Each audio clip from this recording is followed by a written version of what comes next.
दोस्तों, पानीपत की पावन धरा पर दूसरी बार सज चुका है भागेश्वर धाम सरकार का दिव्य पंडाल। और इस बार हजारों की संख्या में यहाँ पर श्रद्धालु भागेश्वर धाम के दर्शन करने के लिए आएंगे, क्योंकि स्वयं जो पंडित धीरेन्द्र कृष्ण शास्त्री जी हैं, भागेश्वर धाम के महंत हैं, पीठाधीश्वर जी हैं, वो अपने श्री मुखमंडल से सुनाने वाले हैं हनुमत कथा। और यह हेलो दोस्तों, जय श्री राधे राधे। दोस्तों, एक बार फिर से मैं आप सबको लेकर पहुंचा हूं पानीपत की पावन धरा पर, क्योंकि यहां पर लगने वाला है 3 दिवसीय भागेश्वर धाम सरकार का दिव्य दरबार, जो कि भागेश्वर धाम के स्वयं श्री पंडित धीरेन्द्र कृष्ण शास्त्री जी, मुख्य महंत, मुख्य पीठाधीश जो हैं पंडित धीरेन्द्र कृष्ण शास्त्री जी, वो अपने श्री मुखमंडल से आपको हनुमत कथा सुनाएंगे। और दरबार भी लगेगा, दिव्य दरबार भी लगेगा। तो अगर आप यहाँ पर आना चाहते हैं तो यहाँ पर कैसे आ सकते हैं, वह सब आपको इस वीडियो में जानने को मिलेगा। कितनी तैयारी यहाँ पर हो चुकी है वह सब भी हम आपको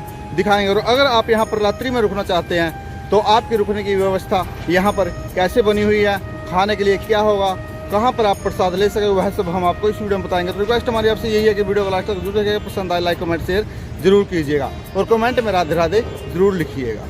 जो हनुमत कथा है, इसका उच्चारण 3 दिन तक पानीपत के सेक्टर नंबर 13 और 17 में किया जाएगा।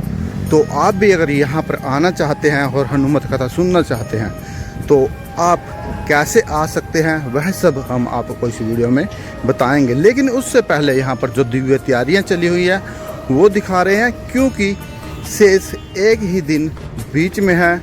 परसों को यहाँ पर हनुमत कथा सुनाई जाएगी। तो उसी के चलते यहाँ पर जो ये कारीगर लगे हुए हैं, दिन रात मेहनत कर कर दिव्य दरबार को सजा रहे हैं। देख सकते हैं यहाँ पर लाइटें वगैरह, पर्दे वगैरह का कार्य चला हुआ है और पूरे अच्छी तरह से डेकोरेट किया जाएगा। और आपको यहाँ पर हनुमत कथा सुनने के लिए बड़ी बड़ी LED भी लगा दी जा चुकी हैं, स्क्रीन लगा दी जा चुकी है, कि जिन भक्तों को सीधे दर्शन नहीं हो गए वह LED के माध्यम से दर्शन कर सकेंगे। तो अभी मैं आपको दिव्य दरबार के पास ले जा रहा हूँ और उसके बाद यहाँ पर क्या कार्य चला हुआ वह सब हम आपको दिखाएंगे। और साथ में यहाँ पर भोजन की व्यवस्था कहाँ पर रहेगी, रात्रि को अगर आप रुकना चाहते हैं उसकी व्यवस्था कहाँ पर रहेगी, वह सब हम आपको इस वीडियो में बताने वाले हैं।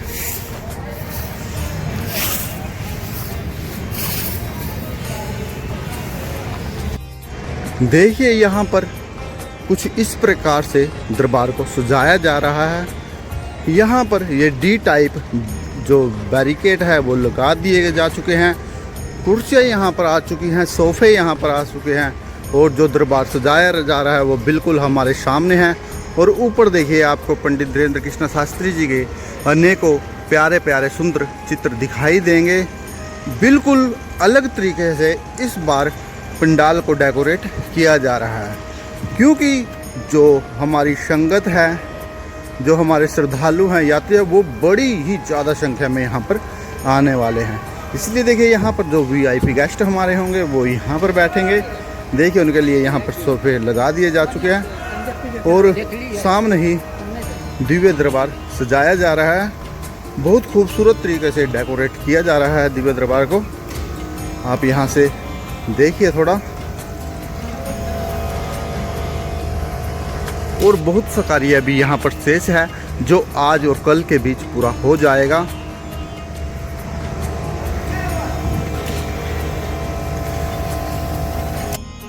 मुख्य पंडाल के पास आपको यह LED स्क्रीन दिखाई देगी। यह इसीलिए लगी हुई है कि यह ना जो मुख्य जो स्टेज है वहाँ से आप भागेश्वर धाम के दर्शन बहुत कम भक्तों को होने वाले हैं, क्योंकि पंडाल बहुत बड़ा है और पीछे तक जो श्रद्धालु आने वाले वो पीछे तक बैठेंगे, तो सभी को पॉसिबल नहीं है कि वो सामने बैठ सके। इसलिए यहाँ पर स्क्रीन लगा दी गई है। तो स्क्रीन के माध्यम से आप यहाँ पर बैठकर दर्शन कर सकते हैं भागेश्वर धाम के और हनुमत कथा का आनंद ले सकते हैं। तो अभी मैं आपको ये पंडाल दिखाने के बाद ले जा रहा हूँ उस स्थान पर जहाँ पर आप आने के बाद भोजन और अपना रात्रि के समय रुक सकते हैं। पंडाल बहुत बड़े बड़े लगे हुए हैं। इस तरह के यहाँ पर 7 से 8 पंडाल लगे हुए हैं। कहीं पर रुकने की व्यवस्था है, कहीं पर यज्ञशाला बनी हुई है और कहीं पर खाने की व्यवस्था। तो ऐसे कर करके यहाँ पर 8 भागों में डिवाइड किया हुआ है पंडालों को, जहाँ क्योंकि संगत जो आने वाले, जो श्रद्धालु आने वाले, बहुत बड़ी संख्या में आने वाले हैं। तो भगदड़ ना हो, धक्का मुक्की ना हो, इसलिए अलग अलग व्यवस्था के तौर पर यहाँ पर पंडाल लगा दिए गए हैं। और जो मुख्य पंडाल है उसके बिल्कुल बगल में ही भोजनशाला बनाई हुई है।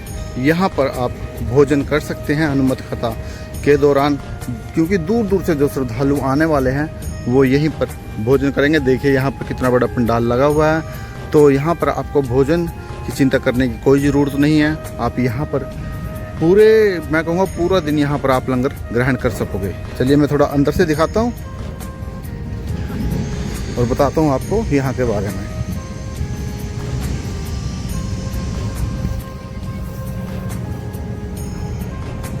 यहाँ देखिए, यहाँ पर भोजनशाला बनाई हुई है। यहाँ पर जो होगा भट्ठी वगैरह जिसको बोलते हैं, जहाँ पर भोजन तैयार किया जाएगा, यह भोजनशाला रहेगी। देखिए इसके बाद और भोजन की व्यवस्था जहाँ पर लंगर चलेगा वो बिल्कुल इसके बगल में ही है। जहाँ पर अभी तैयारियाँ चली हुई हैं, यहाँ पर जो मेज़ वगैरह है वो लगा दी जा चुकी है। देखिए यानी कि पूरी A1 फैसिलिटी आपको यहाँ पर मिलने वाली है। देख सकते हैं अभी है ना कार्य चला हुआ है, क्योंकि कल तो नहीं, मैं कहूँगा परसों तक है ना पूरा का पूरा कार्य हो जाएगा। यहाँ पर मेज़ लगा दी जा चुकी है, आप यहाँ पर भोजन कर सकते हैं।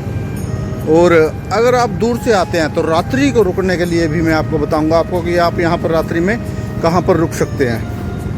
तो वीडियो को लास्ट तक जरूर देखिएगा। और अगर आप कहीं से भी आ रहे हैं तो मैं ये भी बताऊंगा कि सबसे आसान तरीका कि आप यहाँ पर आसानी से कैसे पहुँच सकते हैं, बिना भीड़ भाड़ से और बिना परेशान हुए आप यहाँ पर कैसे पहुँच सकते हैं। दोस्तों भोजनशाला दिखाने के बाद अभी मैं आपको दिखा रहा हूँ रात्रि विश्राम टेंट। तो अगर आप यहाँ पर रात्रि के समय रुक सकते हैं, जहाँ पर गद्दे मैट वगैरह लगा दिए जा चुके हैं। पूरी की पूरी व्यवस्था यहाँ पर तैयार की जा चुकी है। अभी आप देखिए, मैं थोड़ा आपको अंदर से दिखा रहा हूँ।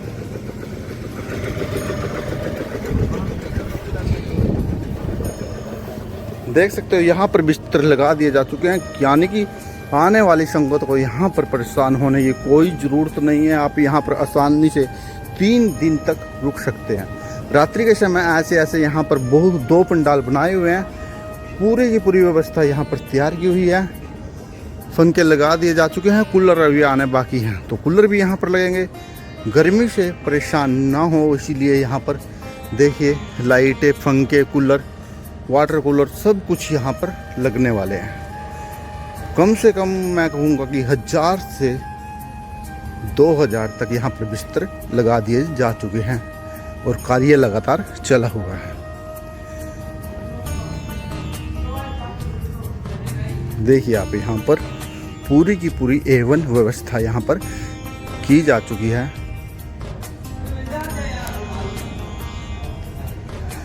तो रात्रि के समय आप यहाँ पर रुक सकते हैं। रुकने का कोई शुल्क नहीं है, बिल्कुल निःशुल्क है। तो घबराने की कोई परेशानी, घबराने वाली कोई बात नहीं है। आप यहाँ पर रात्रि के समय रुकिए, पूरे परिवार समेत अगर आप यहाँ पर आना चाहते हैं तो पूरे परिवार समेत आ सकते हैं। और दोस्तों मैंने आपको पर्चे की बात कही थी, तो बात ऐसी है, यहाँ पर कोई स्पेशल पर्चा नहीं बनाया जाता। गुरुजी खुद आवाज़ लगाते हैं और खुद पर्चे बनते हैं। तो ध्यान दीजिएगा इस बात पर कि अगर कोई आपसे कहता है कि आप मुझे पैसे दो मैं आपका स्पेशल पर्चा बनाऊंगा, तो ऐसा यहाँ पर कुछ नहीं है। क्योंकि गुरुजी कहते हैं कि गुरुजी को अपने आप ही यह महानता हासिल है। वो किसी का नाम जब लेते हैं पूरे पब्लिक के बीच से, जिसके भी नाम बोलता है उसका ही पर्चा बनाते हैं। कोई पहले रिक्वायरमेंट नहीं है कि आपको ये करना होगा जब आपका पर्चा बनेगा। तो ऐसा कुछ नहीं है। अगर आपको कोई ऐसा मिले कि मैं आपका पर्चा बनवाऊंगा, मुझे पैसे दे दो, ऐसे फ्रॉड के चक्कर में बिल्कुल भी ना पड़िएगा। और आप संगत में बैठे रहिएगा, पूरे श्रद्धा के साथ नाम लीजिएगा, गुरु जी को याद कीजिएगा, आपका पर्चा खुद ब खुद बन जाएगा। और ये सामने यहाँ पर टॉयलेट, बाथरूम और स्नान घर बनाए जा रहे हैं। देख सकते हो आप यहाँ पर, आपको है ना जो ये दिखाई दे रहे हैं टॉयलेट, स्नान घर, वो यहाँ पर सब के सब लगा दिए जाएंगे। यहाँ पर शिविर भी बना दिए जा चुके हैं, पानी की व्यवस्था भी की जा चुकी है और लाइट की भी यहाँ पर व्यवस्था की जा चुकी है। पंडाल देखिए, आपको यहाँ ना ऐसे बड़े बड़े आपको 8 पंडाल मिलने वाले हैं, जहाँ 3 में तो हनुमत कथा सुनाई जाएगी श्री पंडित धीरेन्द्र कृष्ण शास्त्री जी के मुखमंडल से, और जो अन्य पंडाल हैं वहाँ पर कहीं आपको भोजन की व्यवस्था मिलेगी, कहीं आपको रुकने की व्यवस्था मिलेगी और कहीं पर आपको आराम करने की व्यवस्था मिलेगी। यानी कि फुल जो भी यहाँ पर कार्य हो रहा है A1 हो रहा है। तो आप यहाँ पर आइए। जो अगर आप आने की जगह की बात करें वो भी मैं आपको बताने की कोशिश कर रहा हूँ, तो जुड़े रहिए हमारे साथ। अब आती है विशेष जानकारी कि ये हनुमत कथा हो कहाँ रही है। तो मैं आपको बता दूँ, ये जो हनुमत कथा यह हुड्डा सेक्टर नंबर 13 और 17 में हो रही है। देखिए यहाँ पर बैनर लगा दिए जा चुके हैं भागेश्वर धाम के पंडित धीरेन्द्र कृष्ण शास्त्री जी के, और 13 और 17 सेक्टर में यह हनुमत कथा सुनाई जाएगी। 3 दिवसीय यह प्रोग्राम रहेगा। और सबसे अगर आप कहीं भीड़ भाड़ से दूर अगर आ रहे हो तो सबसे मेन है यहाँ पर टोल प्लाजा, जो यहाँ से लगभग 1 किलोमीटर के दायरे में है। तो टोल प्लाजा पर आप आकर किसी से भी 13 और 17 सेक्टर पूछ लीजिएगा। वैसे तो आपको वहीं से बड़े बड़े बैनर, हमारे गुरुजी के जो गुरुजी हैं इनके बड़े बड़े बैनर आपको मिल जाएंगे देखने को, तो उनके माध्यम से आप आसानी से आ सकेंगे। अगर फिर भी कोई कन्फ्यूजन होती है तो आप 13 और 17 सेक्टर पूछिए ई रिक्शा वाले से, या फिर किसी भी जो आम जनता यहाँ पर चलती मिलेगी आपको, उनसे पूछिएगा। और 13 और 17 सेक्टर जो कि यहाँ का प्रमुख है, मेन है, वहाँ पर आकर आपको बड़े बड़े बैनर लगाई दिए जाएंगे, दिखाई दे जाएंगे। और दिखाई देने के बाद आप यहाँ पर पंडाल में आ सकोगे। तो अगर आपको यह जानकारी अच्छी लगी है तो हमारी वीडियो को लाइक, कमेंट और शेयर भी कीजिएगा। और ऐसी भागेश्वर धाम के बारे में जो पानीपत में प्रोग्राम हो रहा है, इसके बारे में ताज़ा से ताज़ा जानकारी आप हमारे चैनल पर प्राप्त कर सकते हैं। तो कमेंट में राधे राधे जरूर लिखिएगा, जय सीताराम जरूर लिखिएगा।